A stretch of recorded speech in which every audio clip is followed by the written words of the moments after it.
Não foi. Agora apareceu. Agora apareceu. Agora foi. Agora vamos lá. Então, gente, nós estávamos falando, né, nas aulas anteriores sobre o recurso especial e o extraordinário.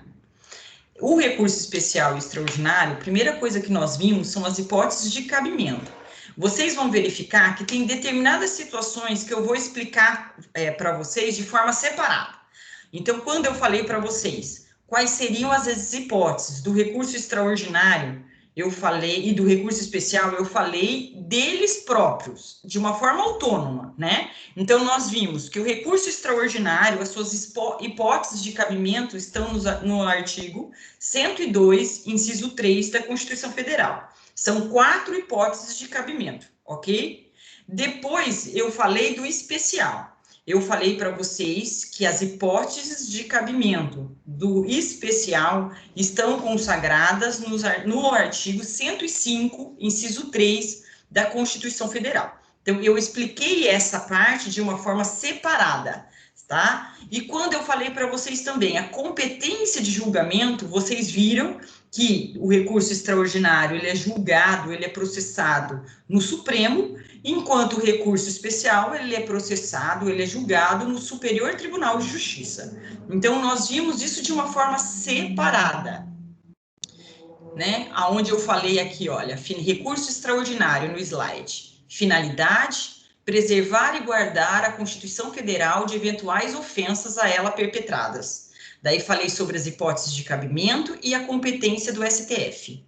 Depois eu vim e falei para vocês sobre o recurso especial, a finalidade dele, que é a preservação das legislações federais, das legislações infraconstitucionais e a uniformização da jurisprudência, da interpretação da jurisprudência. Daí nós vimos as hipóteses de cabimento, que estão no artigo 105, inciso 3 da Constituição, e depois nós vimos que a competência para julgar esse recurso é do Superior Tribunal de Justiça, tá? Então, nós vimos de forma separada. Agora, o próximo slide seriam os pressupostos de admissibilidade.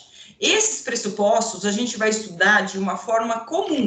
São pressupostos exigidos tanto para o especial como para o extraordinário. Tem um pressuposto que ele é diferente, que é só para o recurso extraordinário. E daí nós vamos falar dele de uma forma particular, ok? Então, vamos lá. Tudo bem até agora? Oi? O slide anterior do recurso ordinário, a senhora chegou a falar dele na aula? Porque eu não tenho ele anotado no meu caderno. O especial? Eu parei no recurso especial.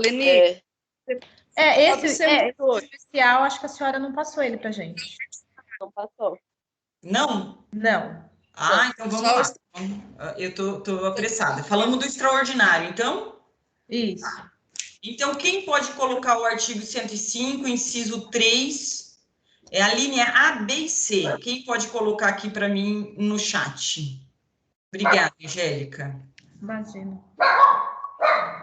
Às vezes eu confundo, Angélica, por causa da noite. Na turma da noite, eu vim e atropelei, assim, falei dos dois, numa aula só. Depois, na outra, eu tive que voltar, né? Porque eu atropelei, eu falei muito atropelada e eu senti que ninguém tinha entendido muito bem. Então, eu voltei. Então, por isso que com vocês eu estou indo mais devagar, tá? Ah, tá bem, professor. Obrigada. Então, o recurso extraordinário nós vimos por completo. Agora, nós vamos verificar o recurso de revista. Trabalhista, recurso de revista. Ó. Dando aula de prática trabalhista e processo civil, vocês imaginam? É recurso especial.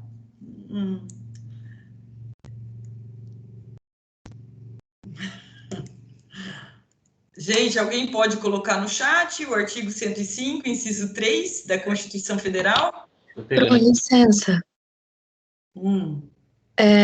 Eu sei que não é da sua matéria, mas eu estava assistindo umas aulas e eu não consegui entender direito. A senhora podia me explicar o recurso de revista?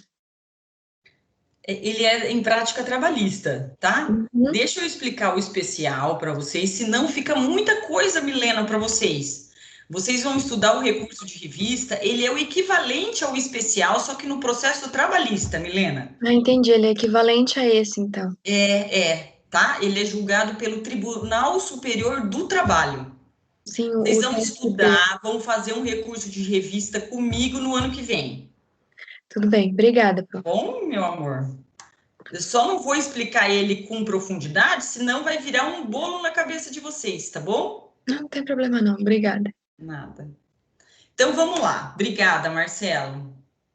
Compete ao Superior Tribunal de Justiça julgar, em recurso especial, as causas decididas em única ou última instância pelos tribunais regionais federais ou pelos tribunais dos estados, do Distrito Federal e territórios, quando a decisão recorrida. Então, nós precisamos interpretar esse artigo, né? Primeira coisa, Superior Tribunal de Justiça, sua sede fica em Brasília, tá? E vocês vão verificar que ele julga recurso especial. Entenderam já o que é única ou última instância? Eu preciso repetir isso? Única instância são as ações de competência originária do TJ ou competência originária do TRF. Tem algumas ações que começam em segunda instância. É uma excepcionalidade, mas existe. Então, por isso que ele fala em única instância, porque nós não temos 3 instâncias, nós só temos 2, primeira e segunda. Então, por isso que eles colocam a segunda como última, tá? Quando ele fala aí, última instância, é porque nós temos a primeira e a segunda. E daí são ações que começam aqui em Assis, vão para São Paulo e que chegam lá em Brasília. É o normal. É a regra geral. Isso quer dizer, quando ele fala que o STJ julga causas decididas em única ou última instância, ele está querendo dizer que só cabe recurso especial do quê? De acórdão. Eu não vou ingressar com recurso especial contra uma decisão interlocutória. Eu não vou ingressar com recurso especial contra uma sentença. Eu só posso ingressar com recurso especial quando eu tenho um acórdão. Por isso que eles falam, ao invés de usar a palavra acórdão, eles falaram decisões da segunda instância, ou de competência originária da segunda instância, ou porque subiu do primeiro para a segunda instância, da primeira para a segunda. Então, eu só vou interpor um recurso especial quando eu tenho um acórdão dos desembargadores, que normalmente esse acordo, ele o seu conteúdo seria o voto, a votação de 3 desembargadores. Ou eu tenho a votação unânime, ou eu tenho a votação por maioria. E olha aqui uma observação. Esse acórdão, ele é da onde? Da onde? Quem julga? Quem que proferiu esse acórdão? TRF. É a segunda instância da Justiça Federal. Quem que proferiu esse acórdão? Os tribunais dos estados. Qual que é o tribunal dos estados? TJ. TJ de São Paulo, TJ de Minas, TJ do Rio de Janeiro. Olha a aplicabilidade do recurso especial, como ela é menor do que o recurso extraordinário. Lembra quando nós estudamos o recurso extraordinário na aula passada e eu falei que o acórdão pode ser um acórdão, o recurso extraordinário é cabível contra um acórdão, seja de qualquer tribunal. Até o juizado especial, que nós temos o colégio recursal, que é a segunda instância, profere acórdão e vocês vão poder interpor o recurso extraordinário. Agora, olha aqui o recurso especial. O recurso especial, ele tem uma aplicabilidade mais restrita. São acórdãos do TRF ou do TJ. O que isso significa dizer? Cabe recurso especial do colégio recursal? Pergunto para vocês. Numa ação julgada pelo juizado especial civil? Não cabe. Não cabe. A aplicabilidade do recurso especial, ele é muito mais restrita. Por isso, Milena, cabe recurso especial no tribunal, contra acórdãos julgados pelo TRT, Tribunal Regional do Trabalho? Não cabe. É outro tipo de recurso. Nesses casos é só dentro do próprio TST, né, que faz o recurso. É porque eu acabei assistindo umas aulas de cursinho um pouco adiantado, e eu fiquei muito perdida nessa matéria toda, porque eu achei tão difícil o processo do trabalho. Sim. Na verdade, Milena, vocês vão verificar que o processo do trabalho, ele tem a sua aplicabilidade própria, que está na CLT, mas tudo que a CLT é omissa, aplica-se as regras do CPC. Então, na verdade, ele tem um lado que o processo do trabalho ele é muito fácil, muito ágil, muito mais desburocratizado do que o processo civil, mas, por um outro lado, ele abrange muitas leis.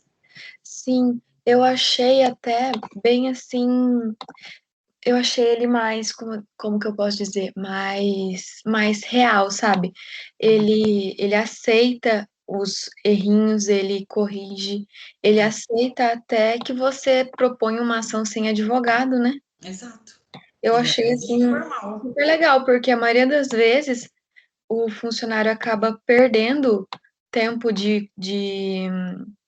tempo para entrar com a ação e acaba perdendo dinheiro nisso tudo. Claro, Porque a exatamente. gente sabe que muito patrão se ferra porque o funcionário foi injusto.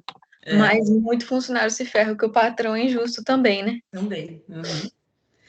Você vai ver que é muito interessante o processo trabalhista, mas ele tem muito do processo civil também, tá? Sim, eu achei Então, super interessante. por isso que ele tem essa amplitude, tá? Mas aqui no recurso especial, ele não tem, na Justiça do Trabalho, não tem aplicabilidade, porque a aplicabilidade do recurso especial, ela é mais restrita.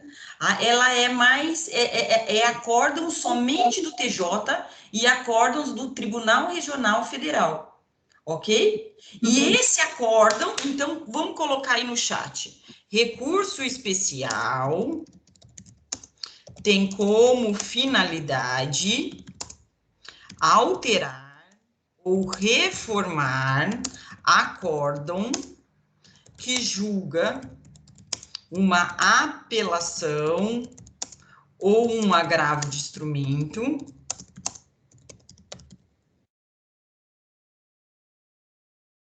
pelo TRF ou pelo TJ. Calma aí. Que julga uma apelação ou um agravo de instrumento no TRF ou no TJ. Estou colocando aí no chat para vocês, tá? O recurso especial tem como finalidade alterar ou reformar acórdão que julga uma apelação ou um agravo de instrumento no TRF ou no TJ. Quando que eu posso interpor esse recurso especial? Recurso, a gente pode chamar de RESP, tá? O RESP, recurso especial, é um recurso para reformar acórdão que contraria lei federal. Essa é a primeira hipótese. Se vocês lerem o artigo 105, inciso 3, a linha A, vocês vão verificar. Compete ao STJ julgar em recurso especial, né, as causas decididas em única ou última instância pelos TRFs ou pelos tribunais dos estados, do Distrito Federal e territórios. Quando a decisão recorrida, qual é a decisão recorrida? É o acórdão do TJ, tá? Ele contrariar tratado ou lei federal, ou negar-lhes vigência, tá? Então, vamos imaginar lá uma situação de relação de consumo, porque a relação de consumo, ela é uma relação que está consagrada no CDC. no Código de Defesa do Consumidor. E o Código de Defesa do Consumidor, ele é uma lei federal. Então, a partir do momento que o João, ele entra com uma ação indenizatória, por exemplo, contra um supermercado, toda essa ação indenizatória, ela vai estar baseada no Código de Defesa do Consumidor, em primeiro grau de jurisdição, aqui em Assis. Toda a base, todo o fundamento legal dele é o CDC, porque vamos imaginar que ele comprou uma comida, né, no supermercado, essa comida, ela não estava fora da data de vencimento, ela estava dentro da data de vencimento, mas ela foi guardada no local inadequado, alguma coisa desse tipo. E isso gerou para o João um prejuízo financeiro imenso, porque ele foi parar no hospital, ele gastou com médico, ele gastou com hospital, ele gastou com farmácia, além do que ele teve que ficar sem trabalhar por 30 dias, e isso gerou aí lucros cessantes, gerou também danos morais, porque ele teve que ficar em casa. Toda a base dessa ação é uma relação de consumo. A base legal dessa ação é o Código de Defesa do Consumidor.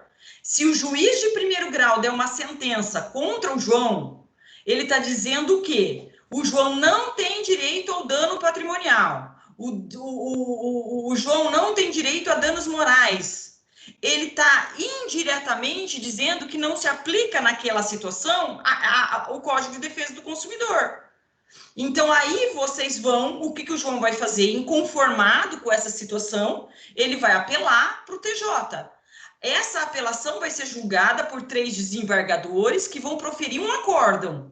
Esse acórdão manteve a sentença. João, você não tem direito aos danos patrimoniais, danos morais, nem lucro cessante. Você perdeu em tudo. O que o João vai fazer? Vai interpor um recurso especial dizendo que a partir do momento que eles negaram para o João o dano patrimonial, o dano moral, indiretamente, consequentemente, eles estão negando aí a aplicabilidade de uma lei federal. Qual? CDC. Ok? Se fosse uma relação que não fosse de consumo, mas uma relação de um contrato de compra e venda, a Angélica vende o carro dela para mim, particular para particular. A Angélica não tem uma habitualidade na venda de carros.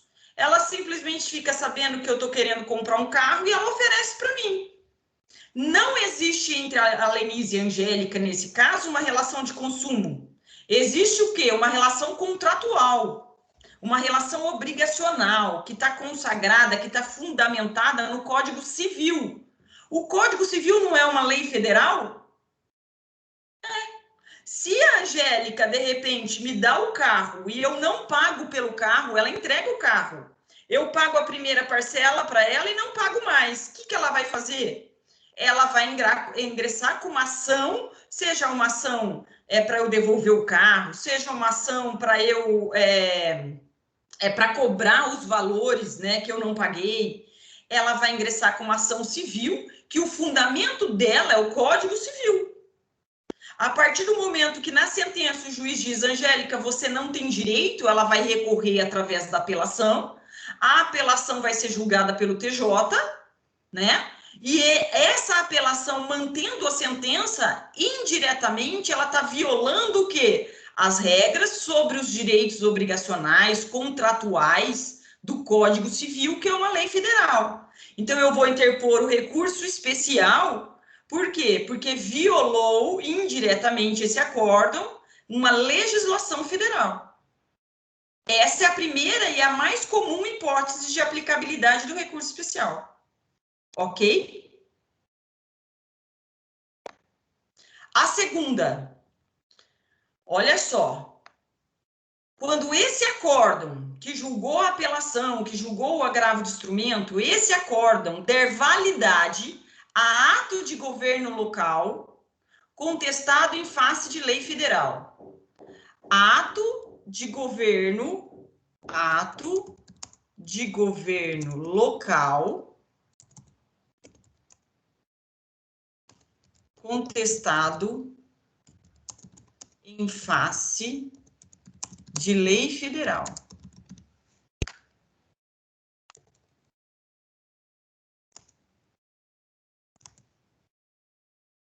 Gente, primeira coisa, vocês também já sabem o que é ato de governo.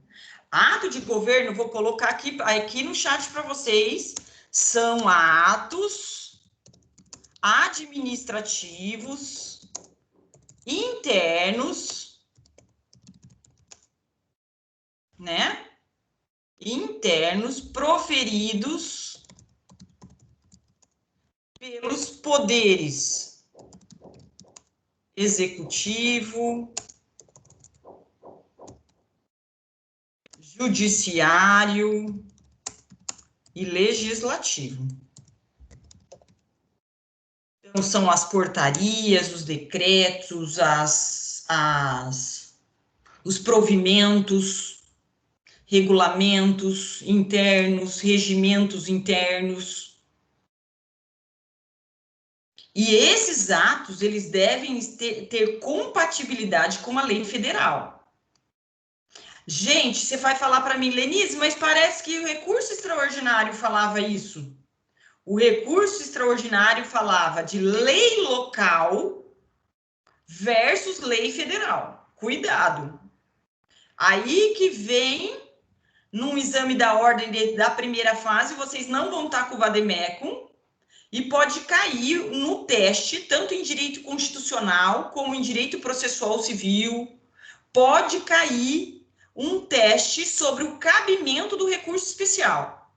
E a hora que vocês olharem lá, vocês podem se confundir. Então, cuidado, que aqui é ato de governo local versus lei federal. Mateus, será passível de reforma, será passível de recurso especial. Então, nós temos que pensar uma situação para ficar mais fácil para vocês, Mateus.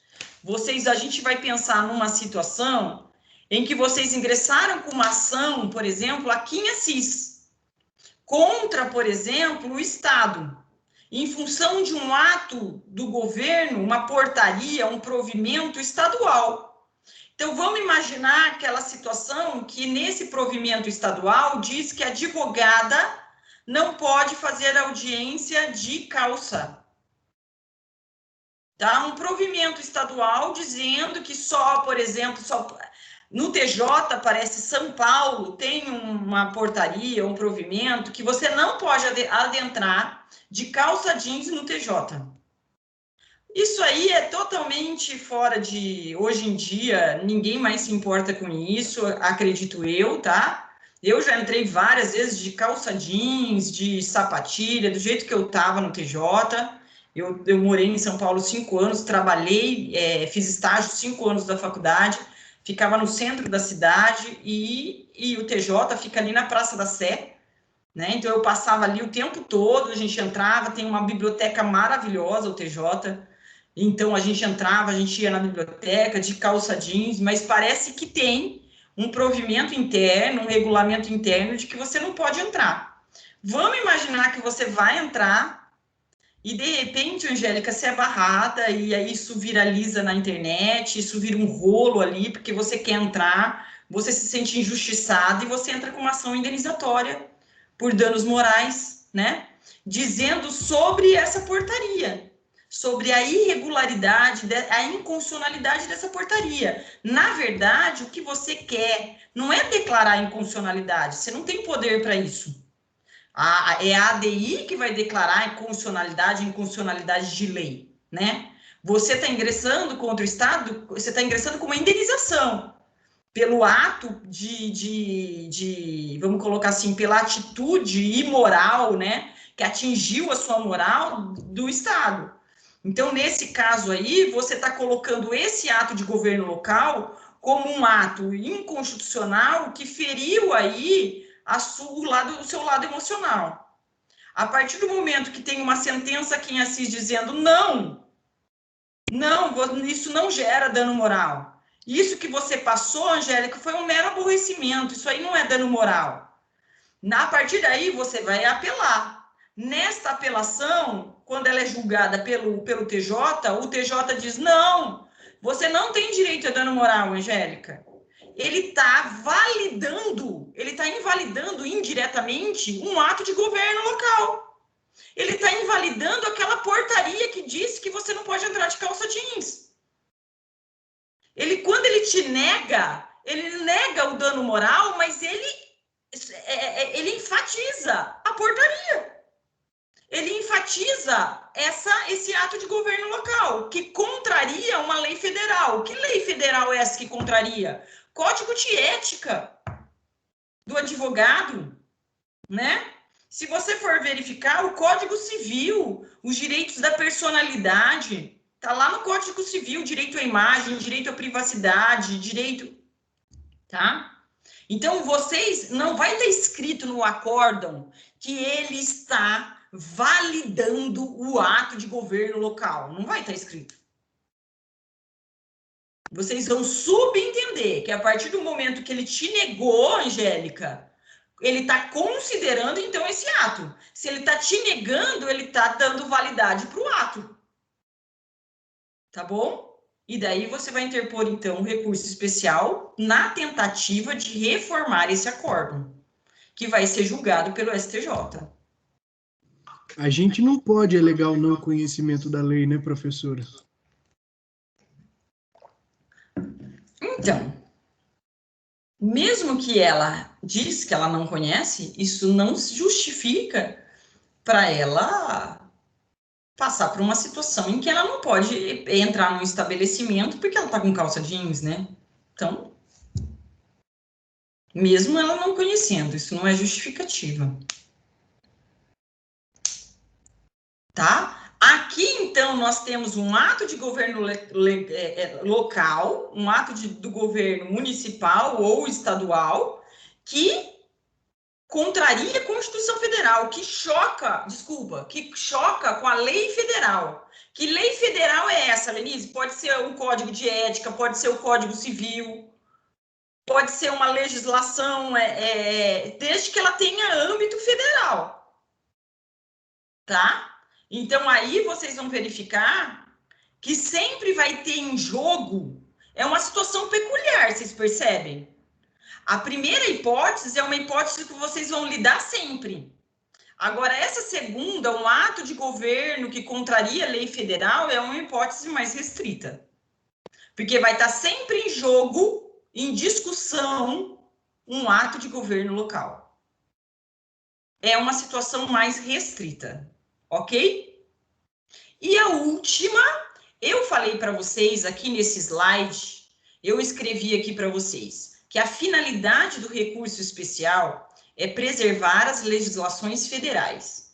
Isso aparece bem nítido na linha A e na linha B do artigo 105.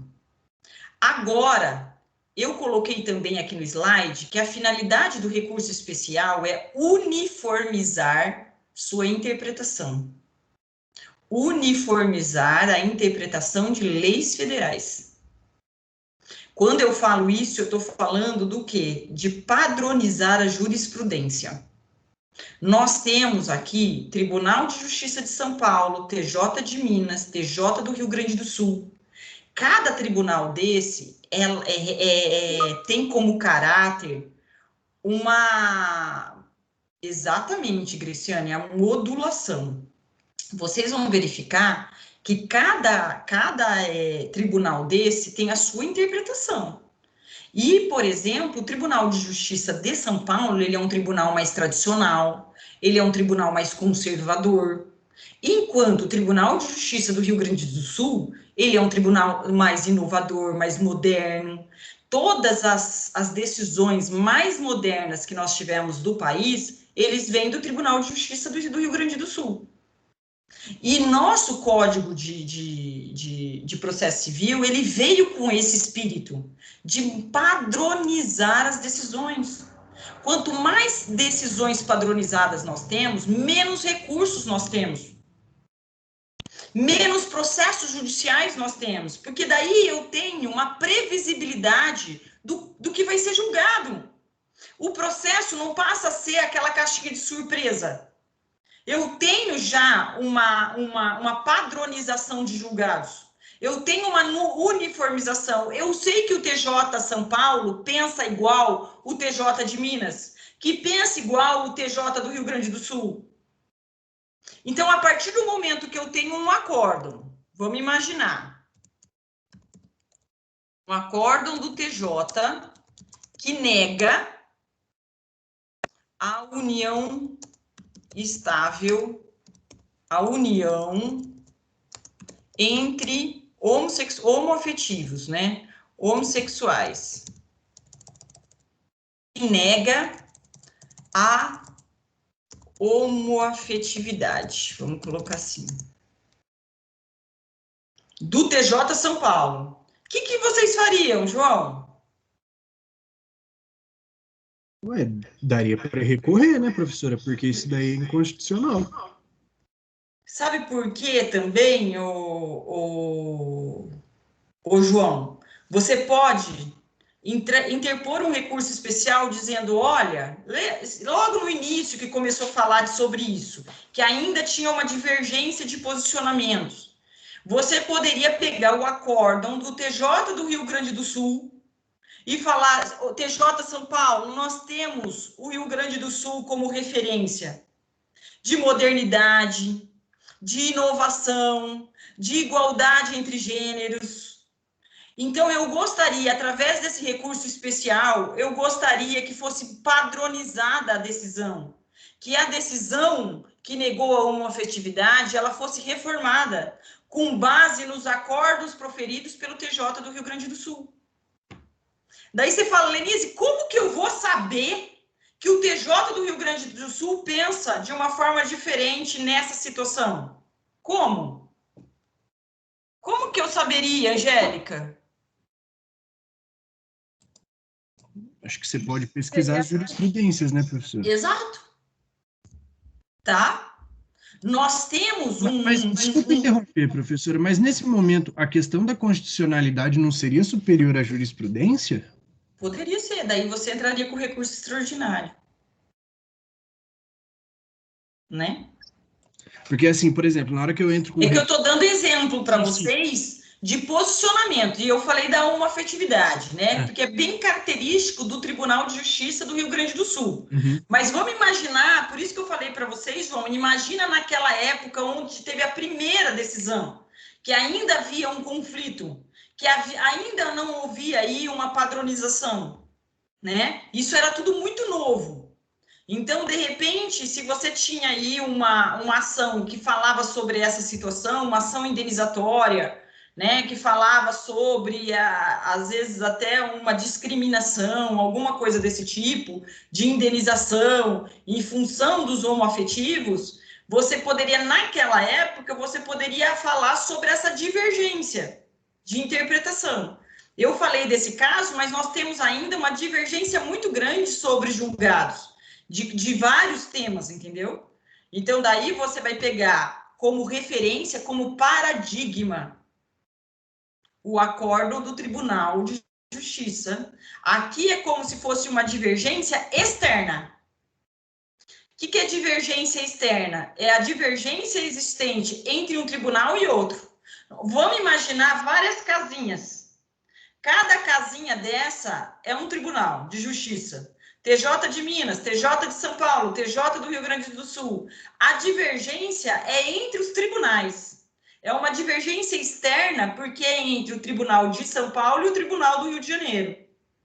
Sobre vários assuntos, tá? Sobre qualquer assunto que envolva aí a aplicabilidade de uma legislação federal. A divergência na interpretação de uma lei federal. Ok. Professora, por exemplo, usar decisões internacionais eu não poderia, né? Não. Sim. Professor, eu tô com a mão levantada aqui um tempinho. E, Então, amor, eu vi, viu? Eu vi que você levantou, mas eu achei que às vezes levantam e acha que faz sem querer. Por isso que eu não te perguntei. Desculpa, ah, não. Rodolfo, pode falar. Então, dentro dos recursos especiais, a gente pode, frente ao nosso mérito, que agora não é mais apreciado, mas a aplicabilidade do direito, eu posso trazer acórdãos conflitantes daquele meu direito para o Tribunal Superior ele decidir sobre esse mérito e podendo Exato. até mesmo reverter o mérito a meu Sim, favor? claro, claro. É um mérito mesmo, Rodolfo, que você quer que seja revertido. Entendi. Então, eu É, posso estabelecer um conflito entre acórdãos, em que eles são divergentes um do outro sobre o mesmo tema, para que o Tribunal Superior ele decida sobre aquele direito. exato. Uhum, é isso mesmo, Rodolfo, certinho, você entendeu certinho. Professora, Oi? e na prática, acontece, consegue essa reversão ou não? Claro, Dri. Sim, muitas vezes sim, tá? Odri, hoje existe uma, vamos colocar assim, uma provocação muito forte para que ocorram as conciliações, as mediações, né? Nós temos aí uma corrente, uma força muito grande de meios alternativos de solucionar conflitos, né? Então, o teu processo, ele pode acabar em primeira instância porque foi resolvido ali através de um acordo, de uma negociação e o processo acabou. Mas tem determinados processos que você vai verificar que não tem como, né? Você não vai chegar num consenso, não vai chegar num acordo, porque o consenso depende do outro. O acordo depende do outro. Então, muitas vezes você não vai conseguir. Tá? Você pode até tentar, hoje nós temos, só para você ter noção, na OAB tem um projeto que chama OAB Concilia. Então, de repente, você vai receber um processo e que nesse processo você sente, através do seu cliente, que há a possibilidade de um acordo. O que você vai fazer? Você vai conversar com ele e ele vai falar, não, tem possibilidade sim. Então, vamos ligar para a pessoa, vamos ligar lá para sua esposa, vamos ligar lá para o réu e vamos tentar fazer um acordo? Até mesmo, Dri, antes da propositura da ação. Eles vão lá na OAB, você atende, tem uma sala da OAB própria para isso, você atende os dois lá, e ali mesmo tem um computador que você faz a conciliação e a juíza manda para o juiz e a juíza só homologa.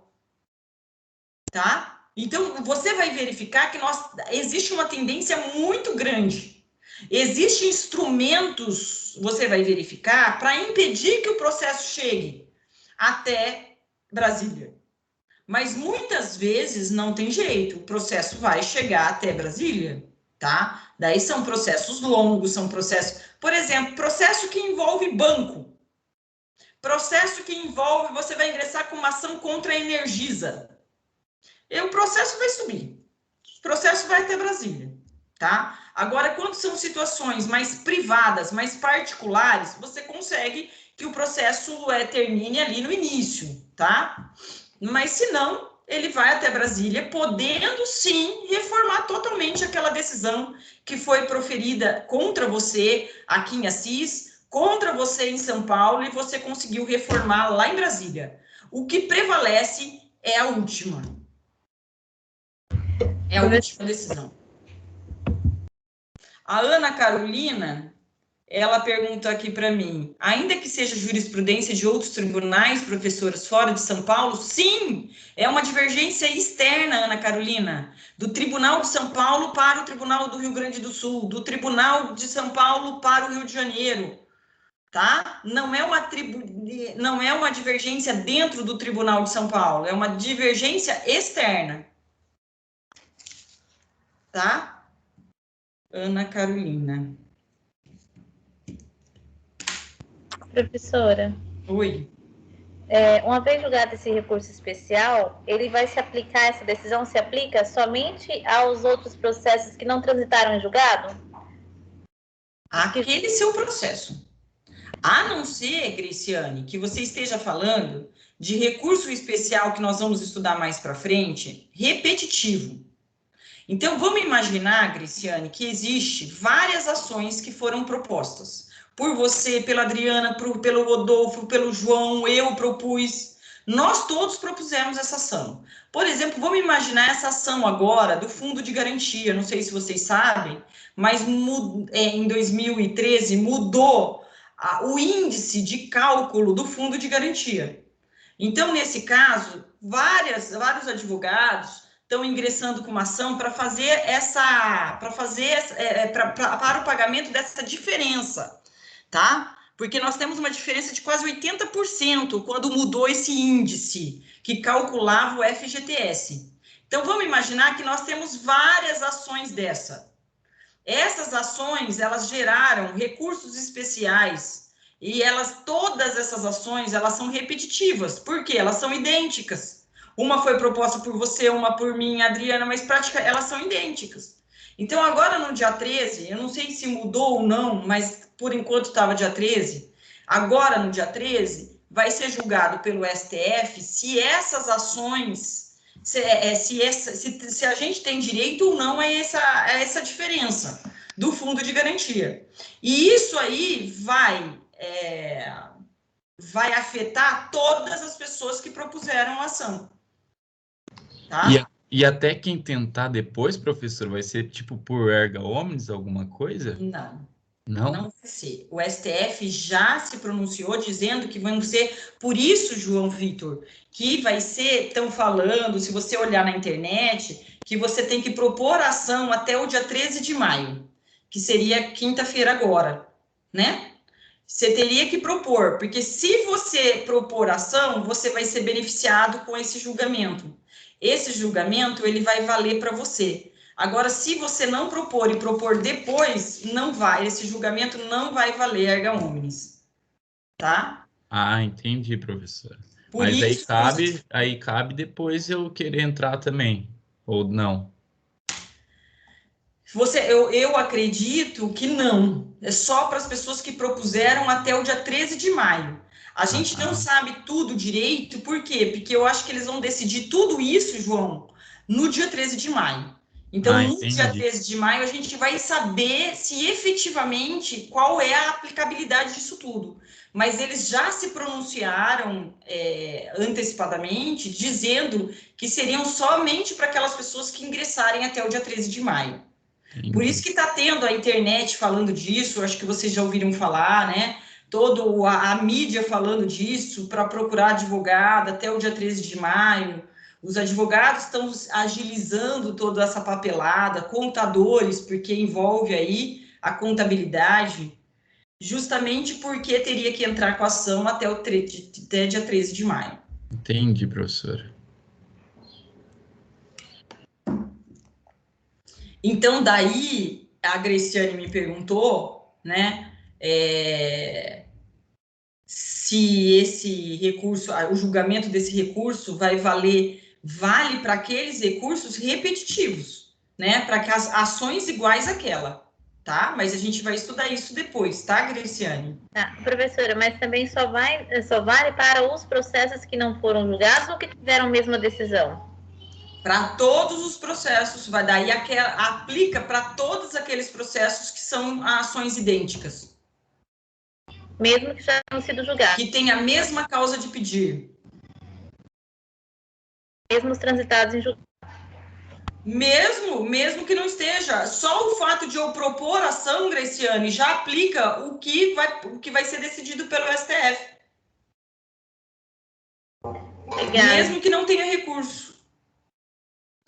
O juiz daqui de Assis, ele vai se basear na decisão do STF e vai dar sentença ao meu favor se o STF concluir que todas essas pessoas teriam esse direito. Professora, mas nesse caso que a senhora está falando, é só se fosse naquele que eu estava explicando para a Grace, que é, como que a senhora falou, que é sucessivo? Não, que são vários. Porque repetitivo. O meu processo, a decisão só vai servir para mim, ou não? Camila, fala de novo, porque eu não... Tá cortando. Ah, minha internet tá horrível. Fala, amor. O recurso especial. Tá me ouvindo? Tá cortando. Acho que você teria que escrever. Eu não aplicaria só o recurso dela, recurso repetitivo. Camila, espera um pouquinho, Graciane, que nós vamos falar dos recursos repetitivos, tá? Daí se aplica só aos recursos repetitivos, aqueles que têm a mesma causa de pedir. Todos esses recursos, vocês vão verificar como que é o procedimento. Eu vou explicar isso para vocês, tá?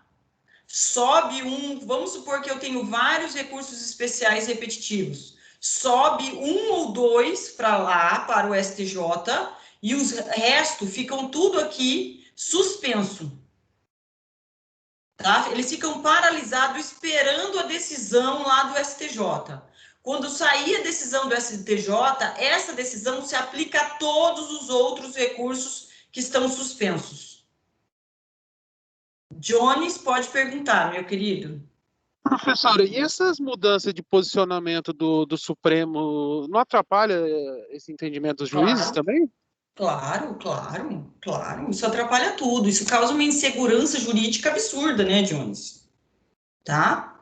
Então, atrapalha e muito. Tá? Em 5 anos, o posicionamento do judiciário mudou muito, né?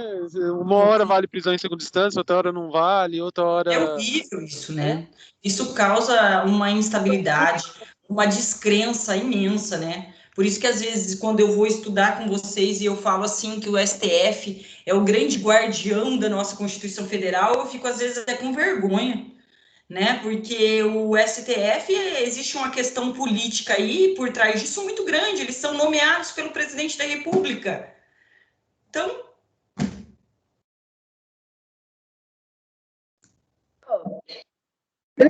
horrível. Oi? Tá ouvindo agora? Pode falar. No caso, em regra, se não for esse que a senhora está falando.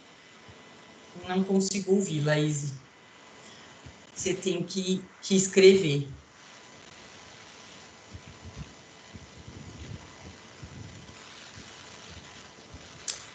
Vamos com calma, né? Primeiro, a gente tem que saber as hipóteses de cabimento, tá? Ele é um recurso difícil, recurso especial, recurso extraordinário, tem muitas particularidades, então nós vamos estudar com calma, tá? Nós estudamos primeiro as hipóteses de cabimento, quando que cabe recurso extraordinário e quando que cabe o recurso especial. Como que eu vou saber? Na prática, eu vou me socorrer à Constituição Federal. O recurso extraordinário, eu vou para o artigo 102. O recurso especial, eu vou para o artigo 105 da Constituição Federal, tá? A Camila Gregório está perguntando, em regra, o recurso especial vai ser aplicado só para o meu processo? Sim, em regra, sim. Você vai verificar, se tiverem outros recursos iguais ao seu, o que pode acontecer, tá? Mas se o teu recurso, o que vai ser julgado para os teus recursos, vai ser aplicado no seu processo, tá? Mas a gente vai falar dessa modulação, a gente vai falar desse efeito. Calma, tá bom? Agora, estudamos as hipóteses de cabimento, primeira, do recurso extraordinário e do recurso especial. Agora, a gente vai estudar os pressupostos de admissibilidade. Lembra daqueles pressupostos que nós já estudamos, intrínsecos e extrínsecos. Esses não mudam nada. O intrínseco, lembra? Só para a gente relembrar aqui no chat. Intrínseco, quais são? Intrínsecos, quais são? Legitimidade. Quem tem legitimidade para interpor um recurso? As partes, autor e réu, terceiros interessados, ou o Ministério Público. Então, a legitimidade é a mesma para todos os recursos. Interesse eu preciso ter interesse, necessidade, ou seja, eu tive um prejuízo e eu preciso interpor o recurso adequado ao caso. Então, quando eu falo interesse, eu falo em necessidade e adequação. Tá certo? E eu também tenho que, para eu interpor um recurso especial, eu também tenho que observar, além da legitimidade, do interesse, os pressupostos extrínsecos. Quais são? O preparo.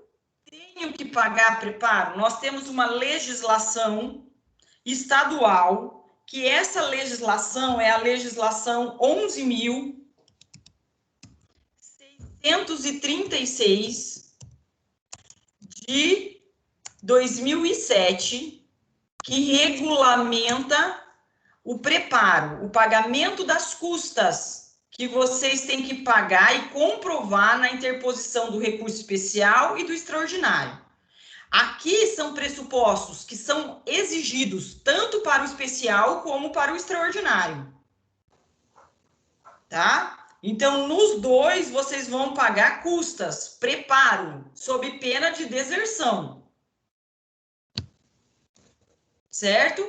Além dessa lei, vocês vão verificar que muita coisa que nós vamos falar sobre recurso especial e extraordinário vai estar no regimento interno. Regimento interno do STF ou no regimento interno do STJ. É por isso também que esse recurso ele é tão especial, ele é tão, vamos colocar assim, especialíssimo, né? Extraordinário, excepcional, tá? Porque ele também, vocês vão verificar que o preparo do recurso extraordinário está regulamentado no regimento interno do STF, tá? Muda, Matheus. Você vai verificar que o recurso especial, ele tem uma legislação federal que fixa o preparo dele, e você vai verificar que o recurso extraordinário é o regimento interno do STF, que também vai regulamentar o preparo do recurso extraordinário. São valores diferenciados, tá? Depois nós temos a tempestividade, que é o prazo. O prazo é igual para os dois, que é o prazo de 15 dias para os dois, tanto para eu posso interpor o recurso especial sozinho, como eu posso interpor o recurso extraordinário sozinho. Ou eu posso interpor os dois simultaneamente, vai depender de cada caso concreto, tá? Gente, daí, tudo aquilo que nós já estudamos sobre a isenção do preparo, né? Não paga preparo quem é beneficiário da justiça gratuita, não paga preparo quem se é defensoria, se é procuradoria pública, fazenda pública. Tudo que nós estudamos sobre preparo é cabível aqui, tá, Helena? Professora, eu tenho uma dúvida. Não sei se a senhora falou, mas é 15 dias úteis ou 15 dias corridos? Não, sempre, Vitória, você vai fazer aquela contagem que você está acostumada a fazer. Dias úteis, vai parar no final de semana. Então, você vai contar segunda, terça, quarta, quinta, sexta. Vai pular o sábado, domingo e vai voltar a contar, né, o sexto dia, na segunda, terça, quarta. Sempre você vai parar nos feriados e você vai parar também nos finais de semana, tá? Entendi, obrigada. E lembrem também que tem o prazo em dobro, né? Tem algumas pessoas que têm prazo em dobro, como a Fazenda Pública, por exemplo, que daí não é o prazo de 15, mas sim de 30 dias, tá? Professor, e feriado municipal é da comarca? Daí o Tribunal de Justiça é da comarca, tá? O Tribunal de Justiça não vai se manifestar, daí você não conta. Você só vai contar, você sempre vai... graças a Deus, Jones, que nós temos uma OAB que nos representa e que nos dá toda a informação. Nós temos a CAASP, que é a Caixa de Assistente dos Advogados do Estado de São Paulo. Se vocês quiserem entrar no site para conhecer, nós temos todas essas informações, chegam tudo no meu e-mail, tá? Quando que para prazo? Agora, Jones, na pandemia, por exemplo, são provimentos e provimentos do TJ São Paulo dizendo, olha, agora os processos físicos estão suspensos até o dia 9, que era hoje. A gente achava que hoje ia abrir o fórum, né? A gente estava nessa expectativa muito grande de abrir. Agora já saiu um outro provimento que parece que só no dia 19 de maio. Então, a gente tem os órgãos da OAB, da CAASP, a própria internet, né? Ela vai nos informando sobre quando é um feriado estadual, daí suspende, quando não suspende. Tem que tomar cuidado com isso. Porque senão, por causa de um dia, o teu recurso pode ser intempestivo. Tá? Então, não conte o feriado municipal, porque pode ser intempestivo, tá? Irregularidade formal é o recurso que é feito por escrito, esse recurso sempre será por escrito, tá? Nós vamos verificar o procedimento dele e não tenha nenhum fato que ele impeça de recorrer, né? Eu desisto do recurso, do segmento dele, é porque ele não vai ser julgado. Se eu renuncio ao direito de recorrer, eu não posso recorrer. Isso aí é uma questão óbvia. Daí agora que pega. Nós temos alguns pressupostos que eles são específicos do recurso especial e do extraordinário. Aqui nós temos esses pressupostos nesse slide, que esses pressupostos, eles são pressupostos só exigidos para o recurso especial e para o recurso extraordinário, tá? Esgotamento de todos os recursos. Esse primeiro pressuposto, esgotamento, desculpa, gente. Esgotamento. Esse pressuposto é o seguinte, eu não posso interpor um recurso especial contra uma sentença. Eu não posso interpor um recurso especial, pular de primeira instância lá para o STJ. Eu tenho que esgotar todas as vias, todos os recursos ordinários. O que são recursos ordinários? São recursos comuns. Se eu tenho a possibilidade de apelar, eu vou apelar para depois sair o julgamento da minha apelação e eu interpor o recurso especial. Eu tenho que esgotar as vias ordinárias. Eu tenho que esgotar todos os recursos cabíveis em tribunais inferiores, para depois eu interpor o recurso especial. Para depois eu interpor um recurso extraordinário. Eu tenho, vamos colocar aí no caderno de vocês, o esgotamento se caracteriza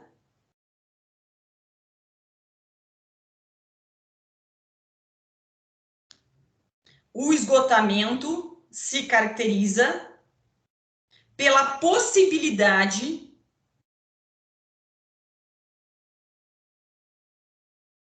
de interpor todos os recursos cabíveis antes de interpor os recursos especiais e extraordinários.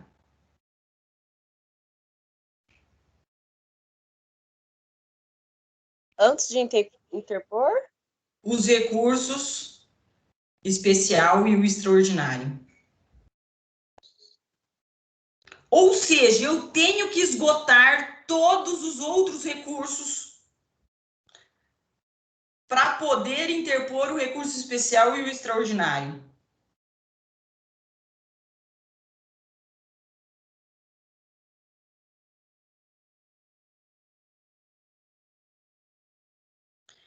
O outro pressuposto, eu já falei para vocês, eu não preciso repetir, eu só posso interpor. Esse pressuposto, ele está muito relacionado com o pressuposto do esgotamento. Eu só posso interpor um recurso especial e extraordinário quando eu tiver um acórdão.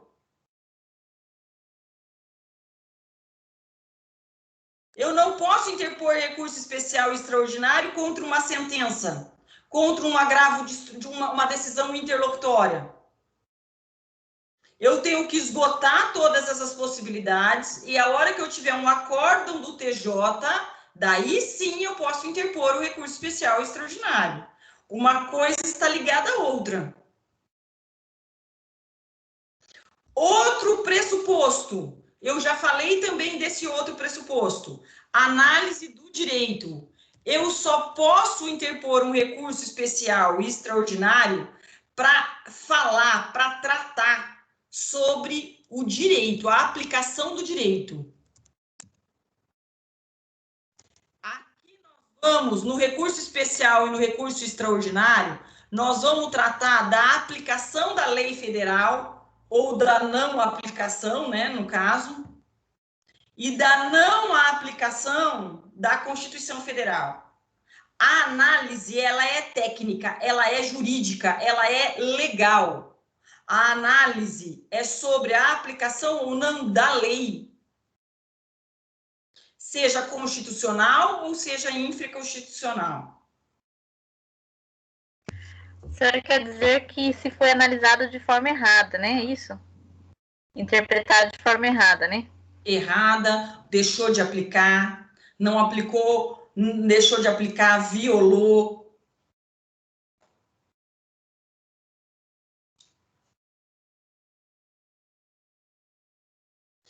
Esses outros... Oi, Camila. Tem que ser lei federal, né? O especial, sim. Federal. Esses outros dois, pré-questionamento e repercussão geral, eu vou falar para vocês na próxima aula, porque eu acredito que na próxima aula a gente só vai falar disso, praticamente. O que é pré-questionamento e o que é repercussão geral. A repercussão geral, ele é um pressuposto de admissibilidade exigido somente para o recurso extraordinário. Então, nós vamos estudar ele com maior profundidade. Os outros, esgotamento, nós já tínhamos falado disso, nós já tínhamos falado do acórdão, nós já tínhamos falado dessa análise do direito, aplicação do direito. O que é novidade para vocês agora é pré-questionamento e repercussão geral. Que nós vamos, não adianta eu começar e não terminar, né? Então, nós vamos ter uma aula, na aula que vem, sobre pré-questionamento e repercussão geral. Tá? E entraremos daí no procedimento. Daí, Camila, nós vamos falar daquela situação de recursos repetitivos, da modulação, nós vamos falar dessa situação. Tá?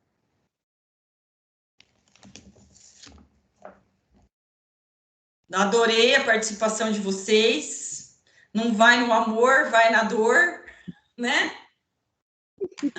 Eu coloquei para o quarto ano, acho que noturno, né? Um ato de abrir a câmera é um ato de amor ao professor, né? Mal sabe que tem 2 pontos atrás disso. Mas tá ótimo, gente.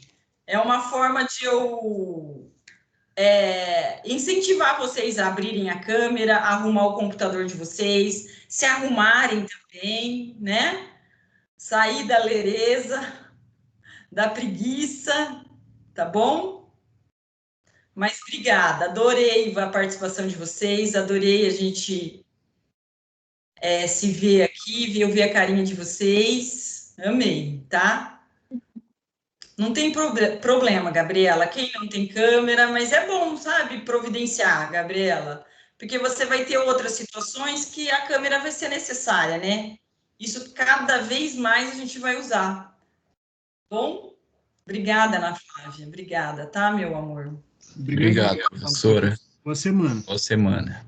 Para vocês também, uma semana abençoada, tá? Obrigada, professora. Tchau. Tchau. Obrigado pela aula, professora. Muito boa. Obrigada, amores. Obrigada.